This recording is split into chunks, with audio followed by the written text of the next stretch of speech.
Welcome to the show. This is the Medical Brief. I'm Dr. Ankit Patel. This is Dr. Brian Schmutzler, Dr. Jeremy Heffner. We are powered by Surgeon tonight, and here we have a very special guest today. We are honored and grateful that we have Dr. Jerome Adams here today with us. He is not a surgeon, he is not a general, but he was our country's Surgeon General from 2017 to 2021. Dr. Adams, thank you for being here tonight. Really glad to be here. Appreciate your time.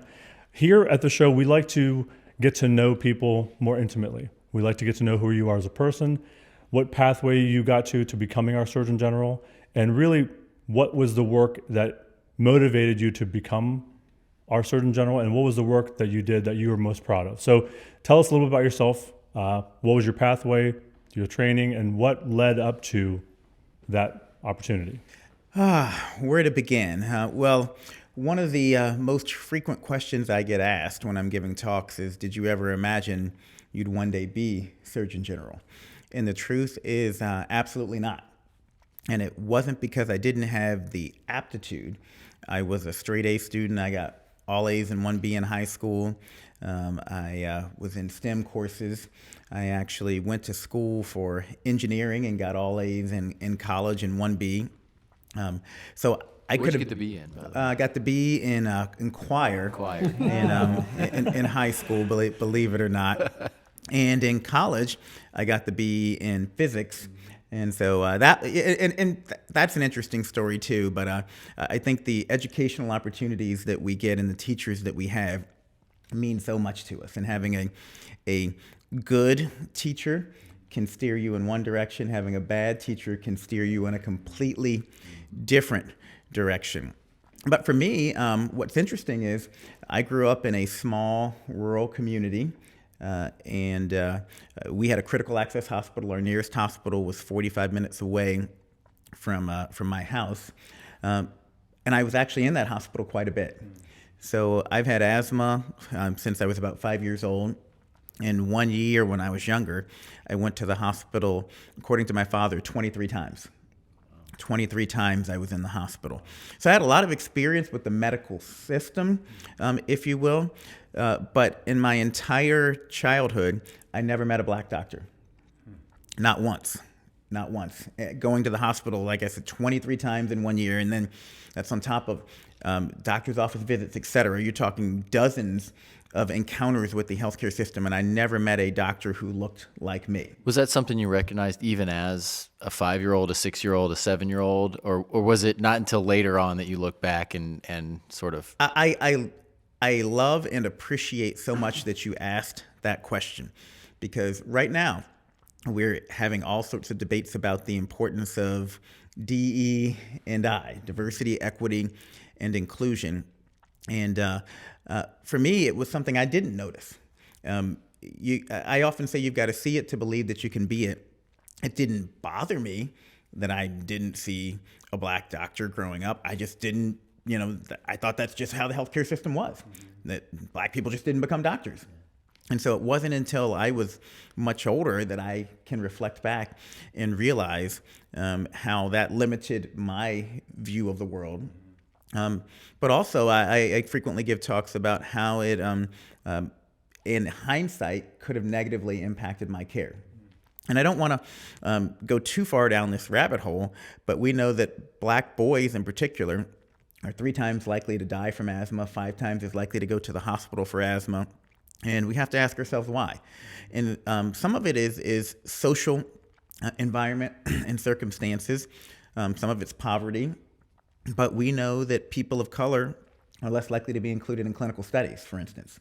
Clinical studies on devices, on medicines. And so when you look at asthma in particular, we know that pulse oximeters were not tested on people of darker skin color. And any one of us now can understand that, we're looking at light transmission through the skin, and it's not going to transmit the same through darker skin as it does through lighter skin. But we didn't recognize that. And so we frequently did and still do, because we haven't corrected that, misdiagnose people based on their skin color when it comes to respiratory diseases. Pulmonary function testing still to this day uses algorithms that are based on outdated theories about different physiologies between black people and white people. And we know that's the same for a lot of our renal, GFR, renal calculations, some of our cardiac calculations. And so to come back to the question, I didn't appreciate that. But one of the things that I try to do now is highlight why it is important that we at least understand these things, that we're at least willing to have a conversation about these topics. So I went to school thinking I was going to be an engineer. I got that 1B in physics. And that was traumatizing to me. We were all gunners growing up. I also went to a talk when I was in college that was being given in the community by Dr. Ben Carson, because I went to school in Baltimore, and he was at Hopkins. And I said, I guess there are black doctors. And that opened my eyes quite a bit. And then I had an opportunity to do a summer internship with a guy who was an MD, PhD. And I was working in his lab doing engineering work. But I got to round with him in the hospital. And so those things opened my eyes. And so it's one of the reasons why I'm so passionate now about pipeline programs and opportunities for young people, particularly young people from underrepresented or disadvantaged backgrounds. And it's why I'm also passionate about representation. So decided to go to medical school, and ended up getting into a number of medical schools. Again, I had really good grades. Got into Harvard. And I tell you this story for a reason. Got into WashU, got into Indiana University School of Medicine, and came out to Indiana for the interview. And by the end of the interview, they offered me a full scholarship to come to medical school at Indiana University. Wow. I was actually interviewed by the vice president of Eli Lilly Pharmaceuticals, and they were trying to increase their pipeline of physician scientists and to increase diversity in their clinical trials. So they wanted to train me to be a physician scientist, and so they offered me a full scholarship. And I remember Harvard called me, WashU called my dad, and they both told me we were making a grave mistake by not coming to their schools. And I tell you that story, again, for two reasons. And we'll talk about my book later, but you can already see, I like to tell stories, but the stories have a point. And I tell you that story for a couple of reasons. I ended up going to Indiana University because I grew up poor, rural, and I knew I was going to have to pay my own way. As a matter of fact, I just paid off all my school loans this week. Wow. My wife told me that this week, and I turned 50 last year, so just paid off my school loans. But sometimes you make decisions in life based on finances, based on things that are beyond your control, and that may open up doors or close doors to you. So that's important to understand. But I say it for another reason. Had I gone to Harvard, had I gone to WashU, just being honest, I probably wouldn't have been Surgeon General of the United States. Because my opportunity to be Surgeon General of the United States was directly related to me being in Indiana. Sure. And so when I was in medical school, I got involved with professional societies. The American Medical Association student section was the first one I got introduced to. And we would go to D.C., we would talk to our members of Congress, and I got to meet then Congressman Mike Pence. And got to know him over the course of over a decade, going back and forth to D.C. And when I got into residency, I continued to go to Washington, D.C. through the American Society of Anesthesiologists, through their Governmental Affairs Committee. And when I got done, I joined the board, was on the board of my state medical association, and Mike Pence, Congressman Mike Pence had become Governor Mike Pence. And he needed someone to run his state Department of Health. And so I went into interview, and he knew me, his folks knew me, and I had the support of those professional organizations. And so I became his state health commissioner, and that was during Ebola, that was during Zika, that was during the largest HIV outbreak related to injection drug use in the history of the United States. And I was, interviewed by Time Magazine, received national attention for the way we handled that outbreak, and we can talk about that if you want. We definitely have to talk about that at some point. Yeah, and so then Governor Pence became Vice President Pence, and my name got thrown into the hat to be Surgeon General of the United States. So apologize for the length of that story, even though it was incredibly abbreviated, but that was my pathway from growing up as a poor, rural black kid who, quite frankly, didn't know if I was going to live to adulthood because of my lack of access to medical care, to being the nation's doctor. No, I appreciate that. That was a great story because it's important for us to get to know you a little bit more. And to continue that, we read your book, Crisis and Chaos. Mm-hmm. You describe the transition from life in the Midwest to starting your role in DC. Tell us a little bit about that and share with our listeners and dispel the notion that it's a glamorous lifestyle to transition to work as a public servant. Well, you're asking really big and open-ended questions. So we want to know about the garage. So if you want me to say, we want to know about if you want me to go in a particular direction, let and me what know. you ate. But when you ask me that question, and it's funny, you could ask me that question 10 times, and I'll answer it 10 different ways each time you ask me. But when you asked it, one of the first things that popped into my mind was how different people are on the East Coast versus the Midwest. Yeah. And America is really, really big. And one of the challenges we have is trying to come up with federal policies and national policies for people who live incredibly different lives. Mm-hmm. Why is that relevant to my story? My wife's from the Midwest. I met her when I moved out to Indiana. Mm-hmm. I am from the East Coast. On the East Coast, people tend to move around a lot more. My wife, her parents still live in the house that they lived in when she was growing up. Her siblings all live within 5 miles of each other. And my wife expected the same thing. So when I got asked to be Surgeon General, my kids, who were 8 and 13 and 14 at the time, literally had lived in the same house their entire lives in Indiana, about 10 minutes from where we're filming right now. They literally never moved.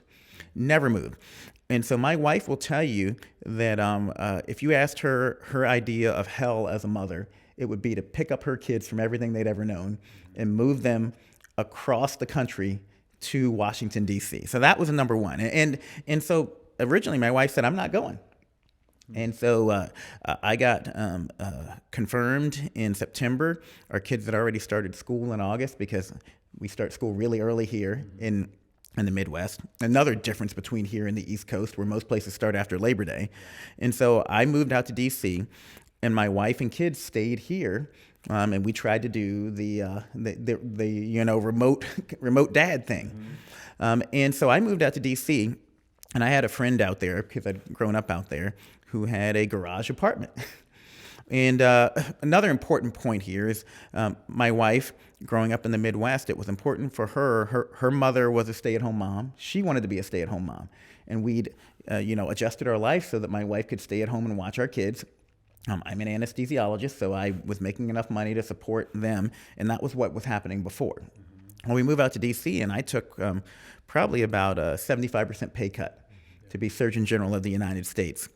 And so I'm still having to pay for the house that we were living in out here. And so I went out to D.C., and I didn't have enough money to pay for another house in D.C. And so my friends were like, you can stay in our garage. So I'm the Surgeon General of the United States, and I am staying in my friend's garage with a little mini fridge, like back in college, and a little $50 Walmart microwave, and eating, essentially whatever you can make out of a mini fridge and in a microwave. Amazing. Yeah, it was probably fun for about 15 minutes. Yeah, exactly. Well, and again, there's a lesson to that story. And the lesson to that story is there's a reason why the people who are public servants in these high-level positions are who they are and look like who they are. There's a reason why when you think of a Surgeon General, you think of 70-year-old C. Everett Koop. These are retirement jobs for most people because you simply cannot afford to take these jobs and to take the pay hit that you take, and to have kids and bring your kids along with you and do these jobs for a government salary in Washington, D.C., which is one of the most expensive cities in the world to live in. And so that's a challenge. And then I also think a point that people need to take from that is that public servants pay a tremendous price. Yeah. oftentimes far beyond what we realize. We see them on TV. We think, oh, it's glamorous and you're getting all this and that out of it.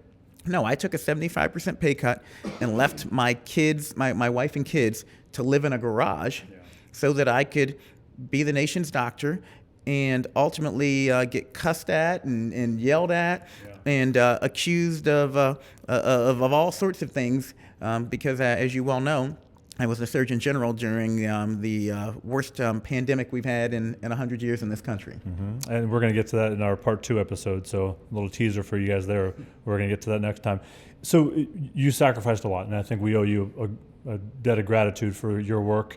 Like you said, you sacrificed more than financial. Well, and I do want to say that I don't tell you this from the standpoint of poor me. I want people to I feel tremendously privileged to have been able to be a public servant. I come from a military family. I believe in service.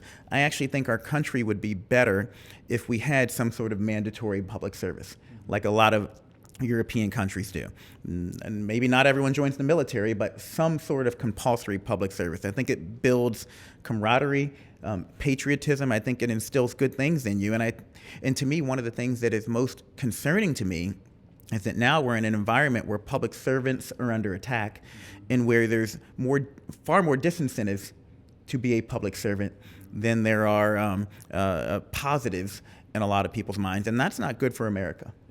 Could you walk us through what it means to be the Surgeon General? I mean, when you first arrive in Washington, you move into your garage, and then you go day one, you go in your office. Like, what is it what is it to do? Because I do think that a lot of medical professionals will be listening to this, and I don't know if any of us can really even outline what it is, what the job is. We know the title, but because as you go through your book, you bring up the fact that sometimes you weren't even at the table, and you think you're America's doctor. You have a COVID pandemic going on.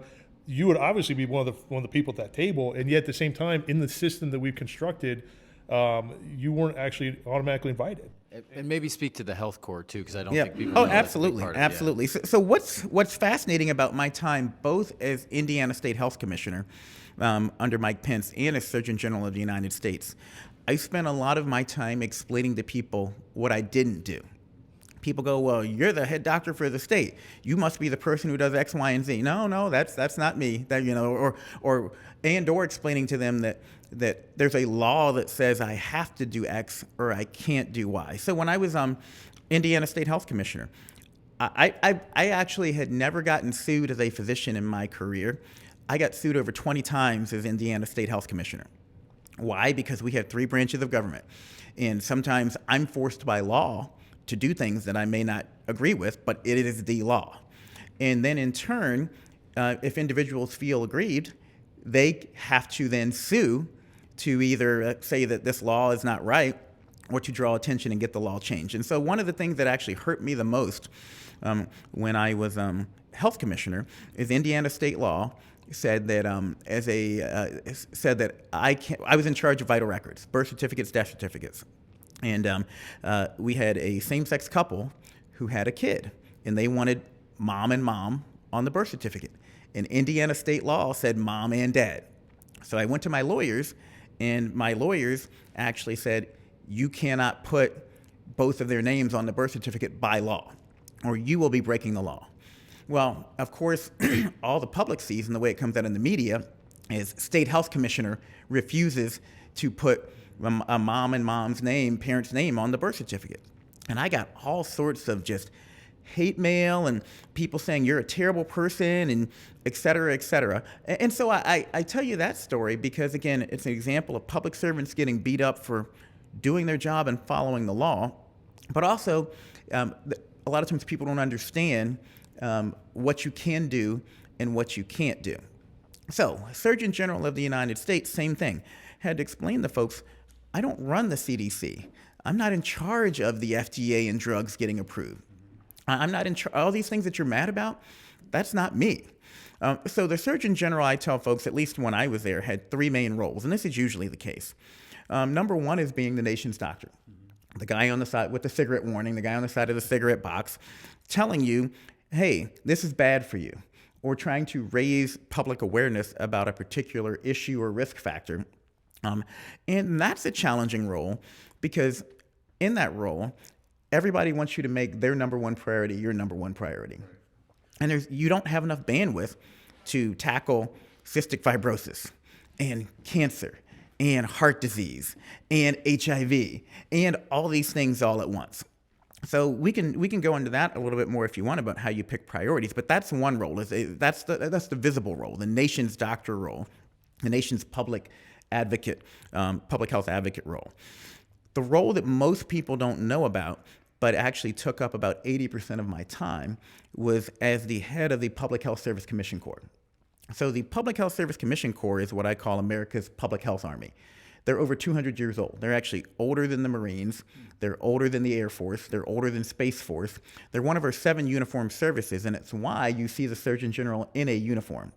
And I was an admiral, not a general, and we wear Navy uniforms because the Public Health Service was originally formed to inspect people as they came into the country, and most immigrants came into the country by boat. So we would go out with the Navy, and the Navy would greet these ships and say, okay, we are only going to let you into this country if our doctors say that you aren't bringing in a disease, you aren't bringing in smallpox, et cetera. So Ellis Island, one of the coolest things I got to do when I was a Surgeon General was to take a tour of Ellis Island. And Ellis Island was run by the Public Health Service. People would get inspected. They'd come off the boats and they'd go into lines through Ellis Island, and they would do a 30-second exam. And it's just crazy when you think about it. That you'd be on these boats, these harrowing journeys for months, and you get to the United States, and it was somebody's job in 30 seconds to determine whether or not you got to be an American or whether or not you got put on the boat and sent back out again. And so that's how it got started. And now the Public Health Service, again, is America's health army. So during the pandemic, we helped screen people for COVID. We helped repatriate people back into the United States who were stuck. We helped with the cruise ships that were stuck out at sea during the pandemic, and it's 6,000 people. So you are the COO of a 6,000 person organization.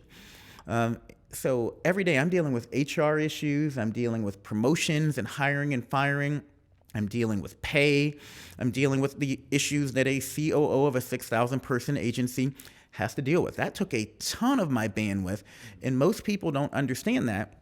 And so it's one of the many ways, and I say this not at all sounding arrogant, in which I was uniquely qualified for the role because I had run the Indiana State Department of Health before that.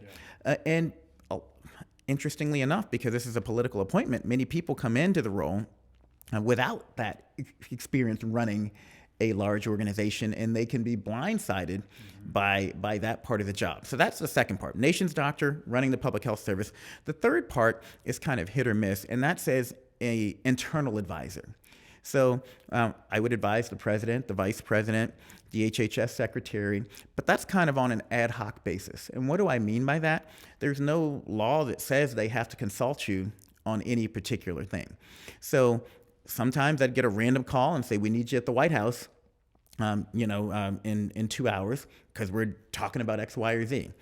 Other times they'd be having pronouncements about things where I'd be asking myself, why didn't you all ask me about this? You would think that you would want your Surgeon General looped in and there with you. And so, like I said, a lot of that has to do with the relationships that you have or you don't have. And so, for instance, Dr. Murthy, the Surgeon General under Biden, he really leaned into mental health and loneliness. And so when those issues came up, he was at the table. Sure. But many people have commented on the fact that he was not nearly as visible talking about COVID and infectious diseases as I was.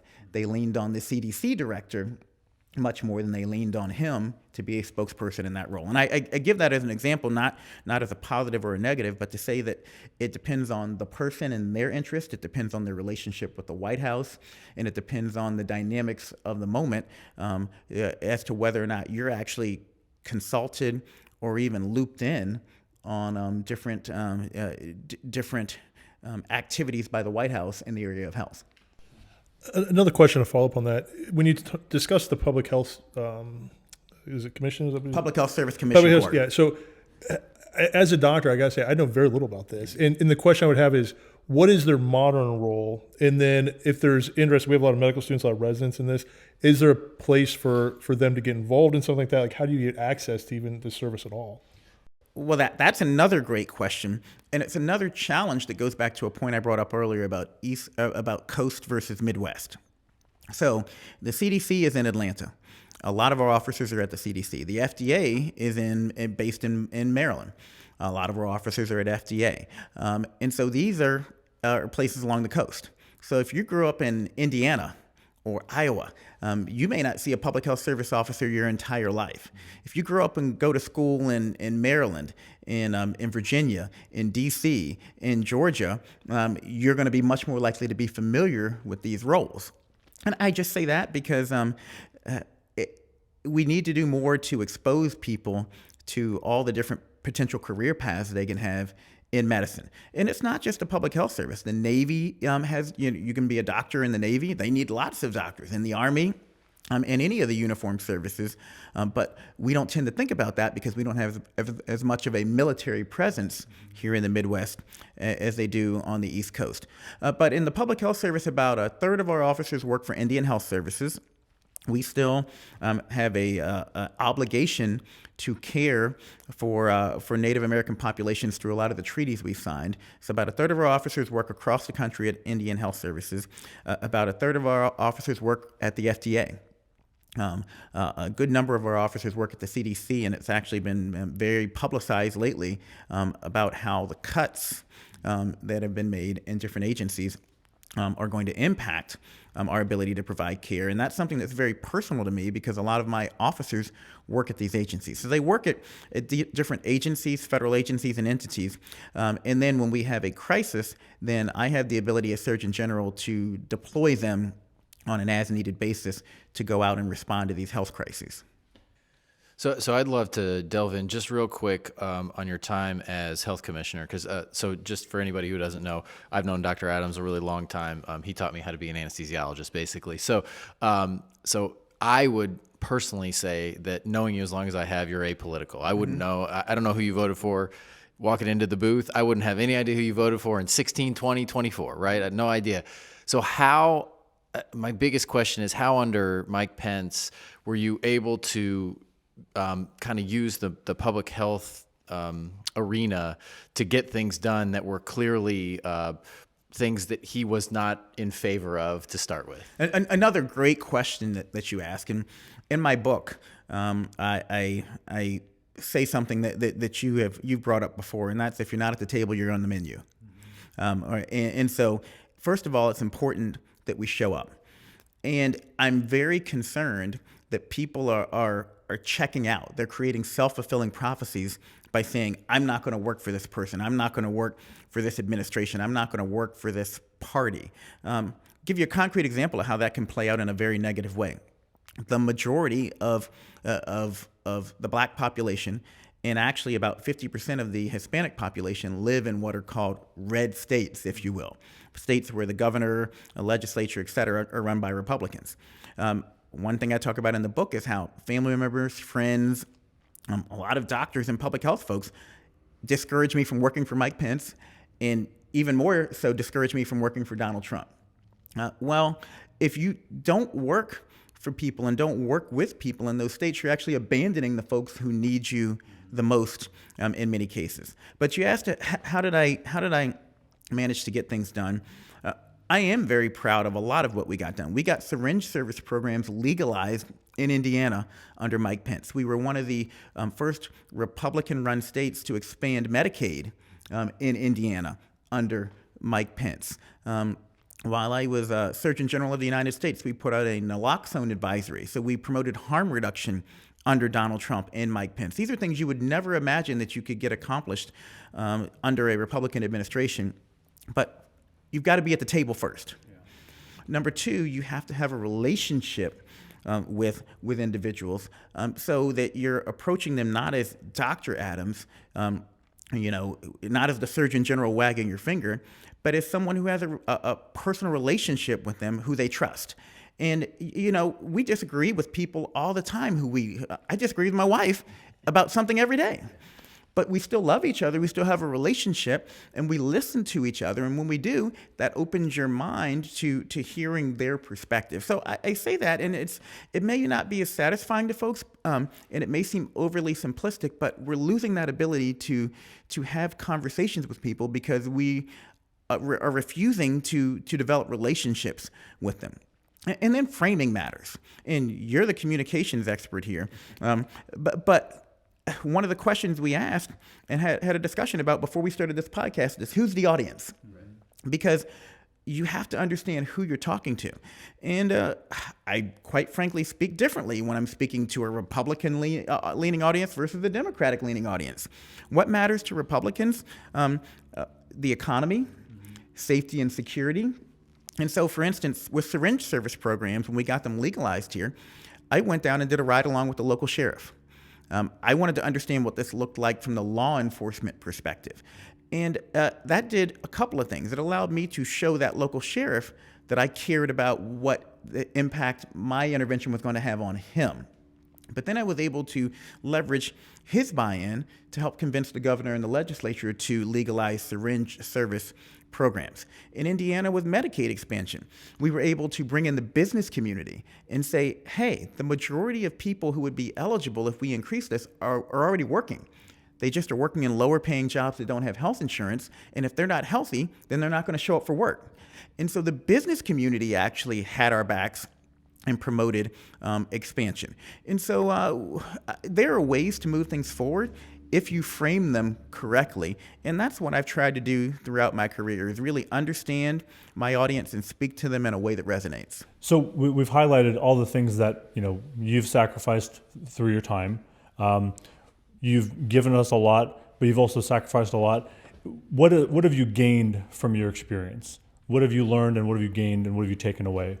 Well, as I mentioned, I come from a family who has served in the military, and I am proud of the fact that I was able to serve my country, number one. Number two, I also believe that crisis brings opportunity.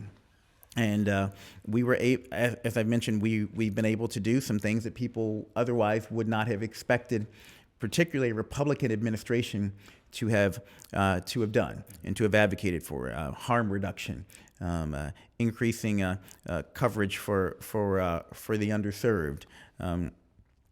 Certainly thinking about things like that happened during the pandemic, like increasing telehealth access, things like that.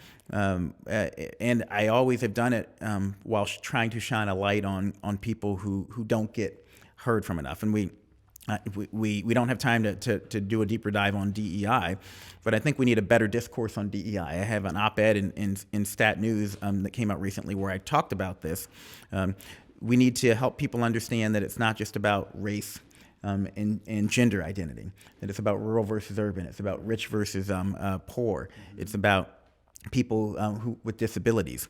And so I'm proud of the fact that I've been able to be at the table and be an advocate for those folks.